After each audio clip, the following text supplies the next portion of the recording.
할렐루야. 네, 전주현입니다. 저 오전에 9시 예배 때도 간증을 했거든요. 그때는 온고에 충실하지 않고 그냥 소도 없이 간증을 했는데 또 짧은 시간일 겁니다. 온고에 충실하도록 하겠습니다. 제가 이렇게 간증하기에 앞서 제 모습이 우리 성도님들 보기에 이렇게 신앙 생활을 참 열심히 하는구나라고 이렇게 보여졌을 수도 있을 겁니다. 이 시간 간증을 통해서 제가 많이 회개하고 있고, 이 간증 내용 중에, 이렇게 살았구나라고 느껴지실 수도 있을 겁니다. 예은이가 지금 자리에 있네요. 오전에는 없었는데, 간증하기에 앞서서, 제 상태가, 저희 집에 이제 나무 화분을 하나 키우고 있는데, 이 화분이 계속 잎이 떨어지는 거예요. 그래서, 제가 집 밖에 내놨더니 그 나무가 너무나 풍성하게 잘 자라고 있어요. 지금은 계속 밖에 두고 있습니다. 추워지면 집 안에 다시 들여놓을 텐데, 이게 분명히 수분도 제대로 흡수하고 아마 햇볕도 쪼이고 하면서 나무가 너무 잘 자랐더라고요. 지금 제 신앙 상태는 우리 명정 목사님을 통해서 아마 그런 상태가 되고 있지 않나 싶습니다. 간증 시작하겠습니다. 저는 이제 불교를 믿는 가정에서 자랐습니다. 초등학교 시절부터 이렇게 아버지 손에 이끌려서 이렇게 절에 가는 게 아마 1년이면 한 4-5번 그 정도 갔던 기억들이 있습니다. 늦은 나이에 저는 예수님을 영접했고 또 이 지구촌 교회가 첫 신앙생활이고요. 지금까지도 지구촌 교회만 다니고 있습니다. 이것도 은혜인 것 같습니다. 지금까지 주님의 기쁨 되기를 원하였었고 나름대로 주님이 주신 사명을 감당하려고 노력하는 중입니다. 신앙 초기에는 뭐든지 열심히 순종하며 주님의 일을 감당했던 것 같습니다. 서두에 제가 불교를 믿는 가정에서 자랐다고 했는데요. 사도행전 16장 31절 말씀에 주 예수를 믿으라 그리하면 너와 내 집이 구원을 얻으리라는 말씀 여러분도 잘 알고 계실 텐데 그 말씀이 처음에 이렇게 성경책을 펴고 설교 시간에 좀 들었던 것 같습니다. 아마 그 말씀을 붙들고 저희 아버지와 형제들을 놓고 기도했던, 정말 열심히 기도했던 기억이 있습니다. 막연히 이제 부모님, 아버님하고 형제들하고 같이 천국에 가고 싶다는 정말 막연한 생각이었습니다. 그래서 먼저 가족에게 내가 믿는 사람으로서 크리스찬으로서 전도해야겠다는 생각이 있었습니다. 큰 아버지는 이제 주지 스님이셨고요. 아버지도 초등학교 시절부터 이렇게 절에서 자라신 분이었었어요. 절에 보면 나무 지게로 나무 해서 이렇게 하는 그런 역할을 하셨던 것 같습니다. 제 결혼식 때 저희 참석하신 분들이 몇 분 계셨을 텐데요. 홍삼일 목사님이 그때 당시에 줄에 보신 거 알고 계시죠? 그리고 제 하객들은 승복을 입은 분들이 되게 많았던 걸로 아마 기억하실 수도 있을 겁니다. 결혼식 이후에 이제 집에 갔더니 되게 핍박하시더라고요. 물론 이제 저희 이제 아버지나 형님은 알고 계셨지만 목사가 왜 이렇게 설교가 기냐 부터 시작해서 아무튼 그런 기억이 납니다. 그런 아버지가 이제 폐암에 걸리셨습니다. 강주에 이제 보험병원에 입원해 계실 때였는데 돌아가시기 한 달 전에 이제 기도하고 있는데 성령께서 강주에 가서 아버지를 만나라라는 마음을 주셨습니다. 그날 이제 아버지를 제가 사영리라는 그런 프로그램을 통해서 영접을 시켰던 기억이 있습니다. 당시 아버지께서 저에게 물어본 말이 아직도 생생합니다. 천국이 있어? 라고 이렇게 물어보셨습니다. 이제 아버지 침대 옆에 보니까 파수대라는 책자가 놓여 있었고요. 아마도 그 책자가 이제 아버지를 영접하게 된 원인이었을 수도 있습니다. 그렇게 주님을 마음속으로 아버지를 모시고 세상을 떠나셨습니다. 그리고 이제 아버지가 또 돌아가시고 한 달 후쯤에 제 바로 밑에 있는 동생도 가난 말기로 이렇게 천국에 갔는데요. 그 가족력인 것 같습니다. 저는 아직 괜찮습니다. 동일하게 주님께서 그때도 기도하는 중에 강주에 내려가라고 이렇게 성령께서 말씀을 해 주셨어요. 그래서 동생을 똑같은 방법으로, 아버지와 똑같은 방법으로 영접을 했고요. 아마 동생도 천국에서 아버지를 만났을 거라고 확신합니다. 이후에 이제 저희 가족들에게 많은 변화가 생겼어요. 형수님과 조카가 4명이 있거든요. 전부 다 교회에 안 나가고 있는 상태였었고요. 제가 제사 지낼 때 절을 하지 않는 모습을 보고, 교회 나가는, 삼촌이 교회 나가는구나, 그렇게 느꼈을 겁니다. 그런 조카들이 지금은 이제 신앙생활을 아주 열심히 하고 있습니다. 아직 이제 큰형님만 남아 계시고요. 큰형님도 아마 곧 주님이 부르시리라고 확신하고 있고요. 형님을 위해서, 목사님을 비롯해서 여러분들이 기도해 주고 계십니다.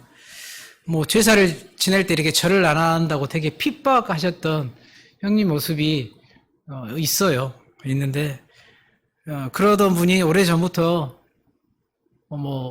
기도로 대신해라. 이제 예은이하고 둘이 같이 이제 아버지 현충원에 지금 아버지가 멈춰 계시거든요. 거기 가면은 기도하고 서 있는 모습을 그냥 당연스럽게 받아주고 계십니다. 그렇게 가족들의 교회 가는 걸 만류하셨던 큰형님도 지금 사위를 목사님 아들로 맞이했을 정도입니다. 형님 성함이 전치용이고요. 성도님들도 생각나실 때 이렇게 많은 기도 부탁드립니다. 제 어렸을 때 이렇게 신앙 과정은 여기까지 말씀을 드리고요. 저는 이번 제자 훈련을 통해서 저를 다시 돌아보는 계기가 됐습니다. 서두에 회개하는 마음으로 이 자리에 섰다고 분명히 말씀드렸습니다. 신앙 입문반 5주차 과정 중에 가장 기초적인 것이 여러분도 잘 아시지만 주님이 내 삶의 주인이시잖아요. 근데 저는 그렇게 살지 못했습니다. 알고 있었음에도 불구하고 이렇게 좀 걸림돌이 되었던 부분들이 분명히 있었습니다. 주님을 사랑한다고 고백했던 그 신앙 초기의 감정들은 완전히 사라져버린 그런 상태였습니다. 목사님 교육 과정 중에 신앙의 여정 그래프 그리는 거 아마 교육 받으셨던 분들은 알고 있지만 이렇게 그래프를 그려보니까 지금 내 상태는 아주 밑으로 바닥으로 떨어져 있던 제 모습이었습니다. 하나님과의 관계가 멀어졌고요. 그게 죄인 줄 알면서도 점차적으로 더 이렇게 멀어지게 되더라고요. 아마 그거는 말씀과 기도로 생활하지 않았던 제 모습이었던 것 같습니다. 또 세상과 적당한 타협도 했고요. 말씀도 당연히 멀리 했었습니다. 이게 습관적으로 되더라고요. 영적으로 죽음의 이름에서도 이렇게 갈급함이 없는 시간들이 계속 흘러가더라고요. 그러다가 이제 기초 5주가 끝나고 기초 양육반 12주를 이제 받으면서 내가 진짜 정말 결단해야겠다. 내 삶에 뭐가 이렇게 지내서는 안 되겠다는 생각이 들더라고요. 이제 여러분들도 신년에는 이렇게 기도 제목을 이제 시작을 하잖아요. 제 2023년에 이제 5가지 기도 제목이 있는데 한 2가지 정도 말씀드리겠습니다. 이게 전도하는 삶을 살게 해달라고 기도했고요. 그러므로 인해서 내 생활이 지인들에게 선한 영향력을 끼치게 해달라고 그렇게 기도 제목이 있었습니다. 또 내 자신이 주님한테 붙들리게 살게 해달라고 했었고요. 주님 저를 생각해 주시고 저를 절대 떠나지 마십시오라는 기도 제목이 있습니다. 근데 그게 전부 다 회개하는 기도 제목이었습니다. 저는 이제 먼저 직장 생활을 하는데 참 걸림돌이 있더라고요. 저희 사장님은 제가 크리스찬인 건 알고 있습니다. 그래서 그 12주를 보내면서 내가 가지고 있는 기득권이라기보다는 제가 지금 잘못된 것들을 좀 버려야겠다는 생각을 했어요. 제가 케미칼 회사에 다니고 있습니다. 각 대리점 팀장 모임이 있는데 3개월에 한 번씩 골프 모임이 있습니다. 인원이 한 12명에서 18명이 모이고 있고요. 대부분 1박 2일 행사를 합니다. 예은이한테 당연히 얘기하고 이제 가죠. 이 모임이라는 게 참 웃긴 게 뭐냐면 모든 경비를 회사에서 지원을 해줘요. 그래서 법인카드를 쓰게끔 되어 있습니다. 그러니까 이게 그 경비에 대한 부담감도 없고, 그러니까 뭐 죄책감 없이 경비를 쓰는 게 그 일상화 돼 버렸었습니다. 정말 저도 죄책감 없이 경비를 펑펑 이렇게 썼습니다. 뭐 첫째 날 운동이 끝나면 저녁 시간에 이제 모여서 회의라는 명목으로 뭐 잠깐 회의를 끝내고 이후에는 이제 유흥에 빠지게 됩니다. 밤새도록 뭐 그랬던 적도 있었고요. 그래서 이제 월요일 그날 이후에 이제 목사님하고 뭐 이렇게 하고 이제 교육을 받고 월요일 아침에 회의 시간에 항상 아침에 회의를 하거든요. 회의 시간에 사장님 제가 이만저만해서 제가 크리스찬인 걸 알고 있기 때문에 이만저만해서 이런 성경 공부 과정 중에 그런 마음을 하나님이 주셨고 제가 이 모임에서 좀 빠져야 될 것 같습니다. 뭐 제 대신 다른 직원을 보내시고 저는 참석하지 않도록 하겠습니다.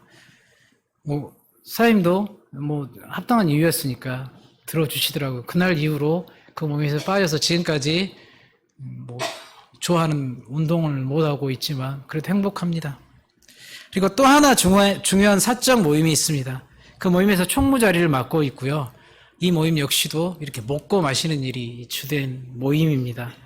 정말 너무 오래된 모임이라서 빠질 수도 없었었고요. 그래서 이 모임도 분명히 빠져야 되는데 어떻게 빠져야 되나 이렇게 고민하고 있었습니다. 그러던 중에 성도님들이 너무나 잘 알고 계시는 제 눈에 이상이 생기기 시작했습니다. 모든 사물이 두 개로 보이기 시작을 했고요. 정말 그때는 뭐 정말 큰 병이 나서 문제가 제 건강에 문제가 있을 거라고 생각했는데 아마 예수님께서 피할 방법을 주셨던 것 같습니다. 지금 제 눈은 아주 정상적이고 예전 시력보다 더 좋아졌습니다. 여러 성도님들이 기도해 주신 그런 제 눈을 통해서 이제 그들하고 멀게 하셨습니다. 회원들에게도 이제 이렇게 얘기를 했죠. 내 시력에 문제가 생겼다. 그래서 너희들과 함께 할 수 없고 이 모임에서 나를 좀 빠지게 해달라. 뭐 건강을 염려하던 친구들이니까 또 흔쾌히 허락해줬고 지금도 이 모임에서 이제 빠져 있습니다. 아마 이제 제가 해야 될 역할들은 이 친구는 계속 요즘도 참석하라고 지금 전화가 오거든요. 그래서 아직 안 나왔다고 얘기는 하고 있는데 이 모임에 있는 친구들한테 분명히 주님이 지혜를 허락해 주실 거라고 믿고 있고요. 또 예수님을 그들에게 전할 수 있는 얘들도 제가 지구촌 성결교회에 다니고 있는 걸 알고 있고 교회 집사라는 걸 알고 있는 친구들이거든요. 그래서 분명히 주님께서 지혜를 주실 거라고 믿습니다. 그를 위해서 기도해 주시기 바랍니다. 함께 17주를 보내면서 목사님과 더불어서 이렇게 김동화 집사님, 이은영 집사님과 함께 했습니다. 먼저 감사드리고요.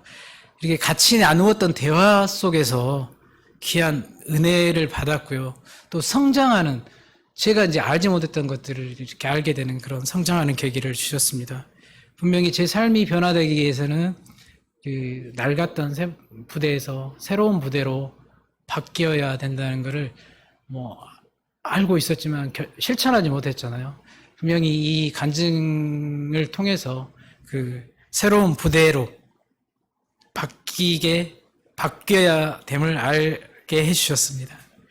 그런 새로운 삶을 살기 위한 결단으로 이렇게 큐티도 지금 하고 있고요. 성경책 공동 읽기도 하고 있습니다. 이걸 지속적으로 해야 된다는 것을 분명히 알고 있기 때문에 그렇게 할 것이고요. 또 주님이 주신 은혜를 값없는 은혜로 생각하지 않고 정말로 값비싼 은혜로 만들기를 결단합니다. 간증은 끝났는데요. 마지막으로 이제 제가 어제 지인 한 분을 만났고요. 오전 9시 예배 때는 서두에 말씀을 드렸는데 김형식이라는 분이 계십니다. 이게 직장암 거의 말기 상태에 계신 분인데 희한하게 지금은 건강이 많이 좋아지셨어요. 건강이 안 좋으실 때는 제가 같이 좀 운동도 같이 하고 예수님을 전하는 데 있어서 이렇게 되게 수능적이었거든요. 그래서 뭐 성경책을 끌어안고 이렇게 주무시기도 하셨던 분이 지금 건강이 되게 좋아지셔가지고 오히려 내가 어제 만났을 때 전도하는데 좀 불편해 하시더라고요. 그래서 그분도 제가 분명히 지혜롭게 다시 한번 다가설 것이고요. 그 김형식 형제님을 위해서도 기도해 주셨으면 좋겠습니다. 이상 간증을 마치고요. 제가 또 성령 충만한 삶을 살 수 있도록 성도님들 많이 기도해 주시기 바랍니다. 감사합니다.